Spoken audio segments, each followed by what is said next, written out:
आज हम बात करने वाले हैं डेथ रेस 3 के बारे में। ये फिल्म डेथ रेस सीरीज की तीसरी फिल्म है। तो अगर अब तक आपने इस सीरीज की बाकी 2 फिल्मों को नहीं देखा है तो उन वीडियोज का लिंक आपको नीचे डिस्क्रिप्शन में मिल जाएगा। तो इस वीडियो को देखने से पहले बाकी 2 वीडियोज को जरूर देखें, तभी ये फिल्म आपको बेहतर तरीके से समझ में आएगी। अब तक हमने देखा था कि लुकस अपने आखिरी रेस को जीतने ही वाला था, तभी उसके ऊपर मिसाइल छोड़ दिया गया और लुकस जिंदगी और मौत के बीच लड़ने लगा और लुकस का पूरा शरीर जल गया। लेकिन फिर भी इन लोगों ने लुकस को मजबूर किया कि वो रेस करे और इन लोगों ने लुकस को एक मास्क दिया और लुकस को बना दिया फ्रैंकेस्टाइन। और जब लुकस फ्रैंकेस्टाइन बन करके रेस करने उतरा तो उसने सबसे पहले सितंबर जॉन को मारा और वो उस रेस को भी जीत गया। और अब लुकस 4 रेस को जीत चुका है और अगर वो एक और रेस जीता तब शर्त के मुताबिक उसे जेल से रिहा करना पड़ेगा। तीसरे पार्ट की शुरुआत होती है और हमें पता लगता है कि दिन प्रतिदिन ये खेल और भी ज्यादा पॉपुलर हो चुका है और फ्रैंकेस्टाइन अपना चौथा रेस भी जीत चुका है। इसीलिए पूरी दुनिया में उसकी फैन फॉलोइंग बढ़ चुकी है और सारे लोग सिर्फ फ्रैंकेस्टाइन को देखना चाहते हैं। इसीलिए अब डेथ रेस गेम पूरी दुनिया की नजरों में आ गया है। तभी हम एक ब्रिटिश अरबपति को देखते हैं जिसका नाम है नाइल यॉर्क और नाइल अब इस जेल को खरीदना चाहता है क्योंकि अब उसकी रुचि इस गेम में बढ़ चुकी है और वो इस गेम को और भी बड़ा बनाना चाहता है। इसीलिए वो चाहता है कि वो इस जेल को खरीदे और अपने तरीके से इस खेल को चलाए। इसीलिए वो मिस्टर वेलेंट को मजबूर कर देता है ताकि वो अपने जेल को बेच दे क्योंकि नाइल्स के पास बहुत ही ज्यादा पैसे हैं। लेकिन वेलेंट इस जेल को नहीं बेचना चाहता, लेकिन अंत में मजबूर होकर के उसे इस जेल को बेचना पड़ता है। लेकिन जेल को बेचते समय वेलेंट कहता है कि तुम्हें जल्दी ही फ्रैंकेस्टाइन को रिहा करना पड़ेगा क्योंकि वो 4 रेस जीत चुका है और 5वां रेस जीतने के बाद उसे कैसे भी रिहा करना पड़ेगा। और अगर एक बार फ्रैंकेस्टाइन रिहा हो गया तब इस गेम की टीआरपी एकदम से नीचे चली जाएगी। इसीलिए अब तुम्हारा पासा उल्टा भी पड़ सकता है। तब नाइल्स कहता है कि मेरा पासा कभी भी उल्टा नहीं पड़ेगा, मैं फ्रैंकेस्टाइन को कभी भी इस गेम से बाहर नहीं जाने दूंगा। तब वेलेंट कहता है कि अगर तुमने उसे गेम से बाहर नहीं जाने दिया तब फैंस का दिल टूट जाएगा क्योंकि सबको नियम पता है, सबको पता है कि 5 जीत के बाद हर एक कैदी को रिहा करना पड़ता है। तब नाइल्स कहता है कि मैं फ्रैंकेस्टाइन को इतनी आसानी से आजाद नहीं होने दूंगा और मुझे पता है कि इस गेम को और भी बड़ा कैसे बनाना है। अब तक लोगों ने इस गेम को एक छोटे से जेल में देखा है, लेकिन अब मैं सारे कैदियों को लेकर के अफ्रीका जाऊंगा और अफ्रीका के सड़कों पे उनसे रेस करवाऊंगा जब उनके सामने पूरा खुला आसमान होगा। तब वेलेंट कहता है कि कैदियों को खुला छोड़ना खतरे से खाली नहीं है। तब नाइल्स कहता है कि यही तो अंतर है तुम्हारे में और मेरे में। और अब वेलेंट यहाँ से चला जाता है और वेलेंट जाकर के मिलता है लुकस से और लुकस को कहता है कि अब मैं यहाँ का मालिक नहीं हूँ और मुझे डर है कि कहीं नया मालिक तुम्हें यहाँ से रिहा ना करे। तब लुकस कहता है कि मुझे यहाँ पे कैद करके रखना इतना आसान नहीं है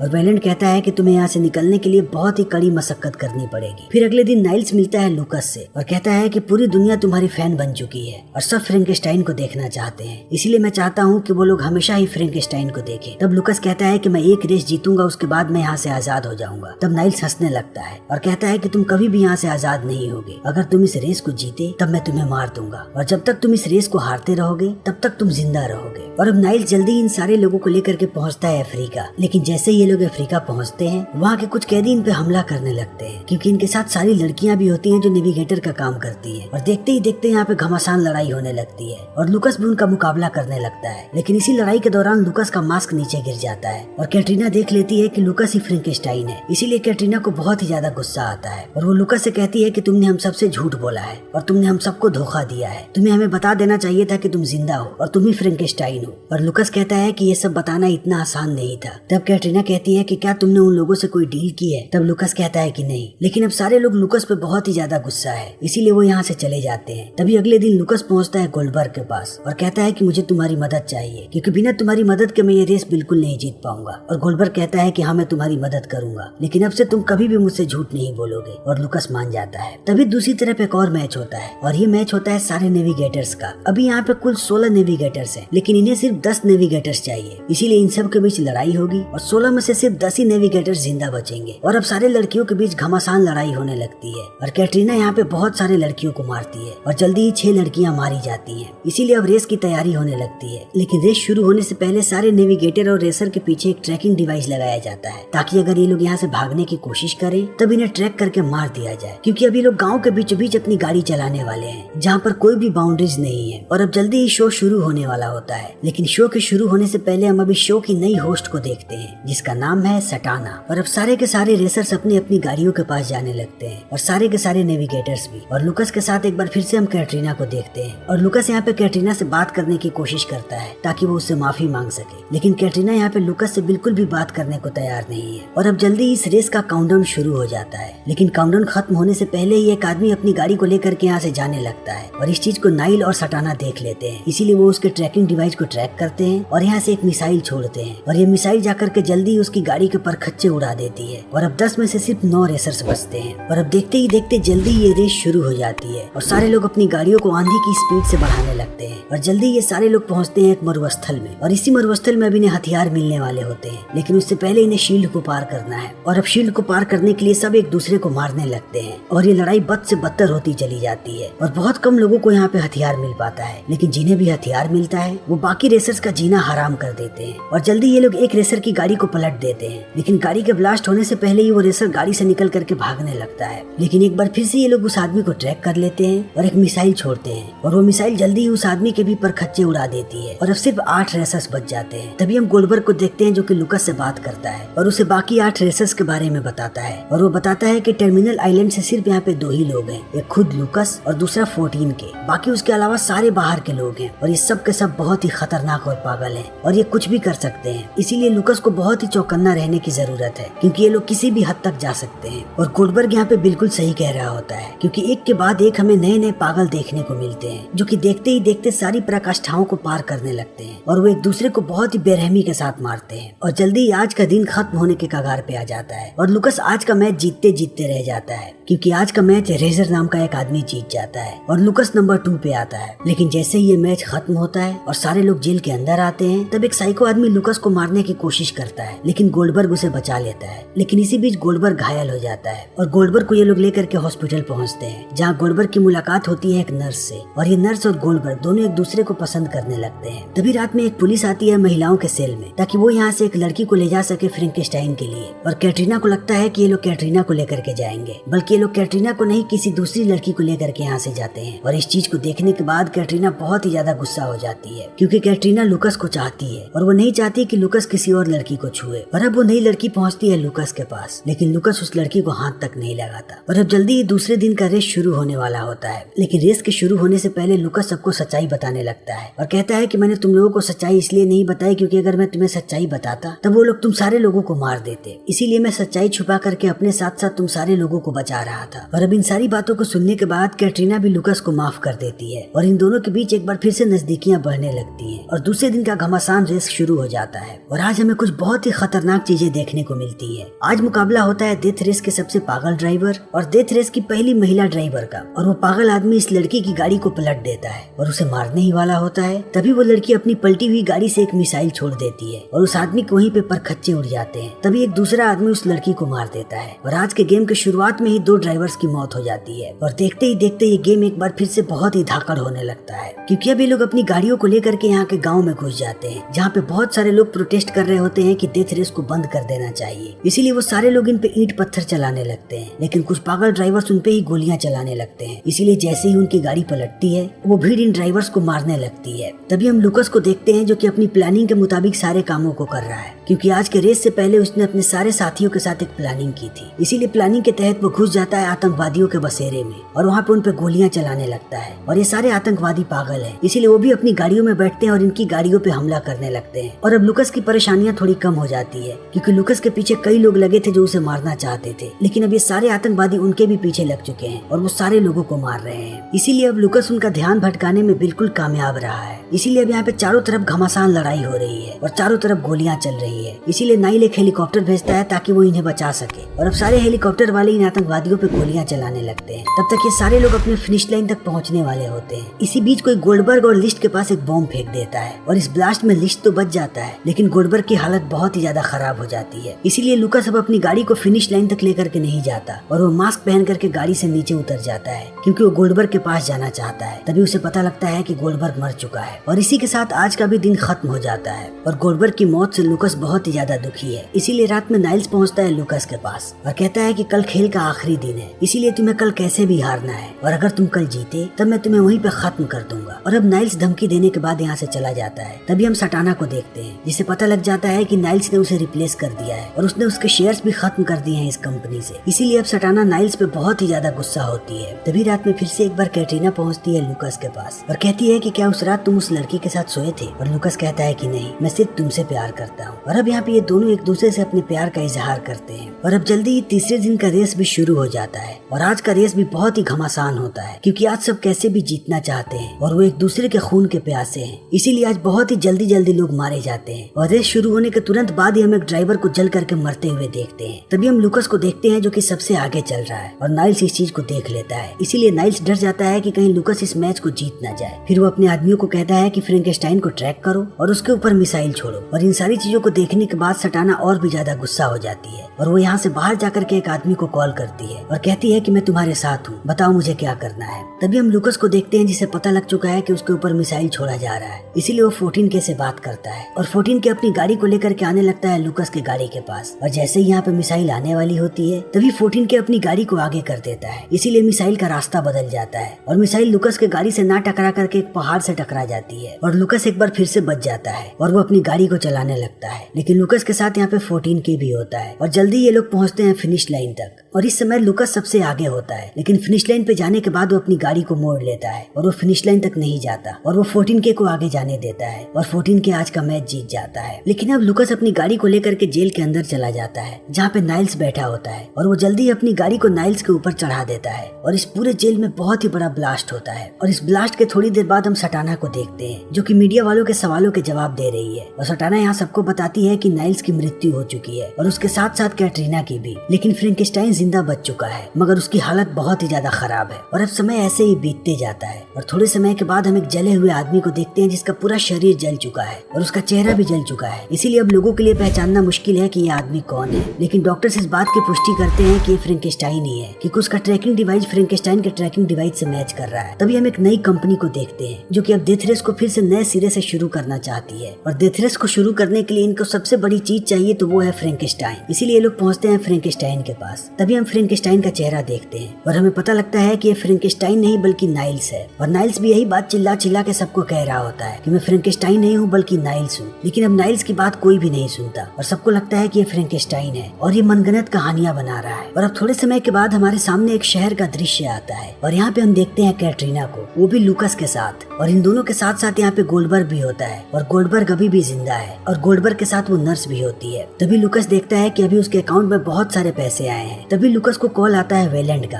और वेलेंट लुकस को कहता है कि तुमने मेरा बहुत बड़ा काम किया है और तुमने हमारी प्लानिंग को बहुत ही अच्छे तरीके से अंजाम दिया है, इसीलिए सारे पैसे तुम्हारे लिए इनाम है। और अब हमें इनकी पूरी प्लानिंग देखने को मिलती है। वेलेंट जब आखिरी बार लुकस से मिला था तभी इन लोगों ने इन सारी चीजों की प्लानिंग की थी कि उन्हें कैसे भी नाइल्स को सबक सिखाना है और उसे मौत से भी बदतर एक जिंदगी देनी है। इसीलिए जब लुकस अफ्रीका पहुंचा तब उसने गोल्डबर्ग के साथ मिलकर के ये प्लान बनाया। इसीलिए गोल्डबर्ग ने जानबूझ के अपने मौत का नाटक किया और फिर अंत में सटाना भी इनसे मिल गई। इसीलिए रेस के खत्म होते ही लुकस और कैटरीना अपनी गाड़ी को लेकर के घुसे जेल में और उन लोगों ने अपनी गाड़ी को नाइल्स के ऊपर चढ़ा दिया। लेकिन इससे पहले वो अपनी गाड़ी से कूद चुके थे और अपनी गाड़ी से कूदने के बाद वो यहाँ से भाग गए और फिर नर्स ने इन्हें भी मृतक घोषित कर दिया और फ्रैंकेनस्टाइन के ट्रैकिंग डिवाइस को लगा दिया नाइल्स के गर्दन पे ताकि सबको लगे कि नाइल्स ही फ्रैंकेनस्टाइन है। और एक बार जब कैटरीना और लुकस मृतक घोषित हो गए उसके बाद चुपके से वो जेल से भागने लगे। लेकिन भागते समय उन्होंने लिस्ट को भी अपने साथ चलने के लिए कहा, लेकिन लिस्ट ने इनके साथ जाने से मना कर दिया और लिस्ट ने कहा बाहर मेरे लिए कुछ भी नहीं रखा और जेल में मैं अपने आप को ज्यादा प्रोडक्टिव पाता हूँ। इसीलिए लिस्ट जेल के अंदर रह गया और ये बाकी चारों लोग जेल से बाहर आ गए। लेकिन इन लोगों ने नाइल्स को पूरी जिंदगी के लिए जेल में कैद करवा दिया और वेलेंट यही चाहता था क्योंकि वेलेंट से जबरदस्ती नाइल्स ने उसका जेल छीना था। इसीलिए वेलेंट नाइल्स को बहुत बड़ी सजा देना चाहता था। और अब हम फिर से नाइल्स को देखते हैं जो कि बहुत ही गुस्से में है और अब नाइल्स जान चुका है कि वो इस जेल से नहीं निकल सकता। इसीलिए अब नाइल्स फ्रैंकेनस्टाइन बन जाता है और वो इस मास्क को पहन लेता है